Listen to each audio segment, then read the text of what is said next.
Good morning, my dear brothers and sisters.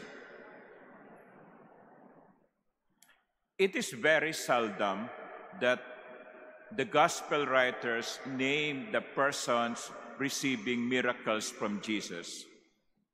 Normally, it's just a description. A lame person, a paralytic, a young man who died. They are not given name. But here in the gospel, the blind man is Bartimaeus, son of Timaeus. He was named. So, perhaps for Mark, there is a reason for the blind man getting healed. And Bartimaeus also has something to say to us. Ano yung gustong ituro sa atin ni Bartimaeus? Yung bulag. The first is this. In the gospel, it says that on hearing that it was Jesus of Nazareth, narinig niya, no? Si Jesus ng Nazareth. He began to cry out and say, Jesus, Son of David, have pity on me. He seized the opportunity. He saw the opportunity and grabbed it. Hindi niya pinalampas ang pagkakataon.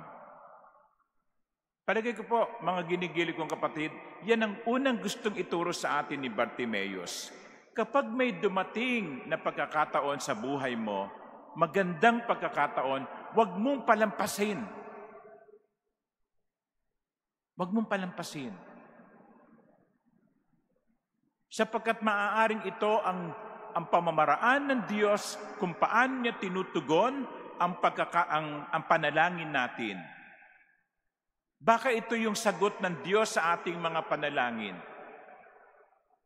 Huwag nating palampasin ang mga magagandang pagkakataon.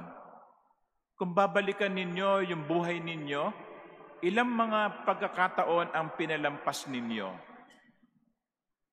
Yes, carpe diem in Latin, seize the day.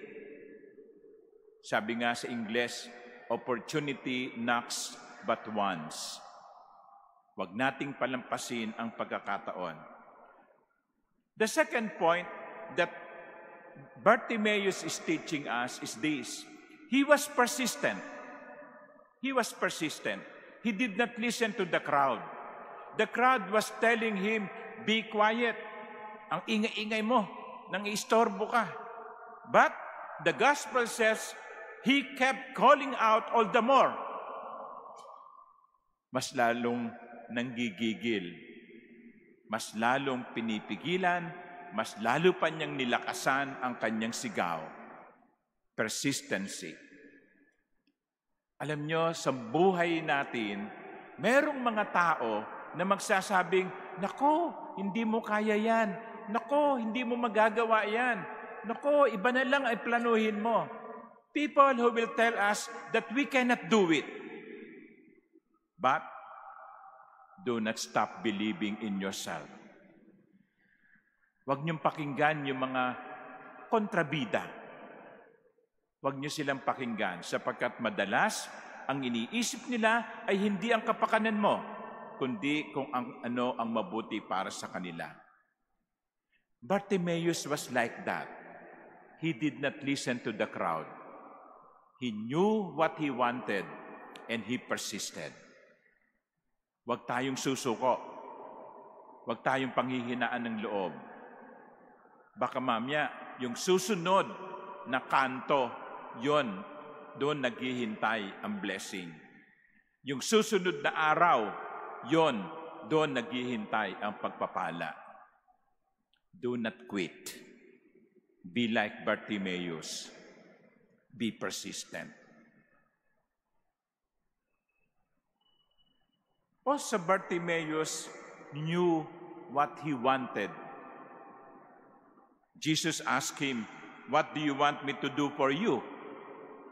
And the blind man replied to him, Master, I want to see. Gusto kong makakita. You know, many years ago when I was a young priest, once I blessed a beautiful car. And after the blessing, I said to the owner, wow, ang ganda-ganda naman ng kotse. Kailan kaya ako magkakaroon ng ganyan? Pagkatapos sinabi niya, sumagot siya, Father, baka naman hindi ninyo hinihingi. At madalas ganun tayo. Hindi natin hinihingi ang gusto natin. O kaya, hindi tayo masyadong maliwanag sa ating hinihingi. Alam niyo, kumisan yung nakakainis yung may inaya ka. Sabi mo, saan mo gustong kumain? Kahit saan. Anong gusto mong kainin?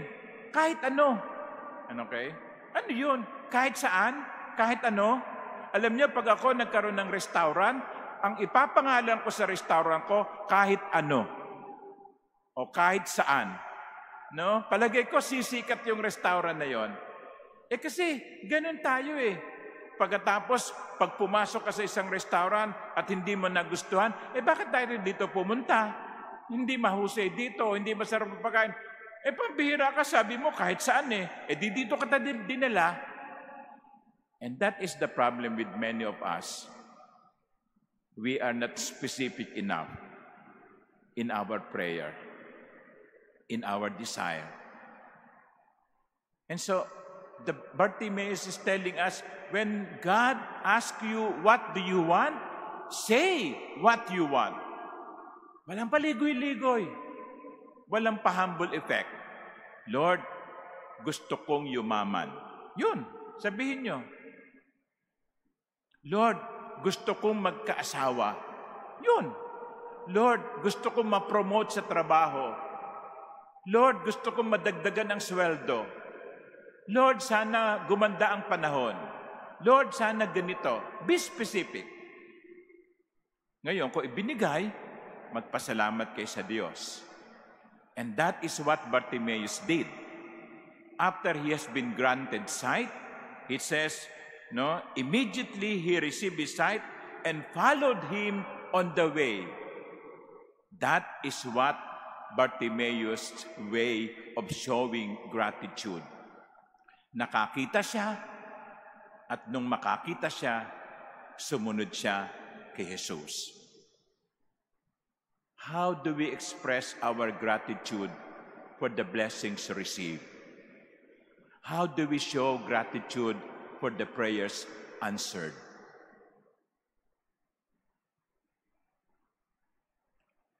Maraming pagkakataon pagkatapos ng misa, may mga magpapabless sa akin. Father, pakibless mo naman kami. May dalang mga envelope na yung plastic, no? May ballpen, may lapis, calculator, and everything. Unang-una, papabless nila yung folder. Sabi ko, hindi yan na i-bless ko, kayo. Para saan? Sabi ko, meron po kaming board exam o bar. Yan. Ang dami yan. Lalo ngayon, marami ang mga board exams. Pero alam nyo, nakakalungkot. Sa maraming nagpa-bless sa akin, ilan lang ang bumalik at nagsabing, Father, salamat po, nakapasa po ako. Yung iba, ewan ko, nakapasa ba? Let us not forget to be grateful. Many times, we had been blessed by the Lord. Many times, our prayers have been answered. Let us not forget to be grateful. And the best way to show our gratitude is to use the gift that we receive in serving the Lord. Like Bartimaeus, he received his sight and followed him on the way. Nakatanggap ng biyaya at nagpasalamat. Sumunod. Bartimaeus has so many things to teach us. He teaches us to grab the opportunity. He teaches us to be specific in our prayer. He teaches us to be persistent in our desire. Let us be like Bartimaeus, healed and grateful. Amen.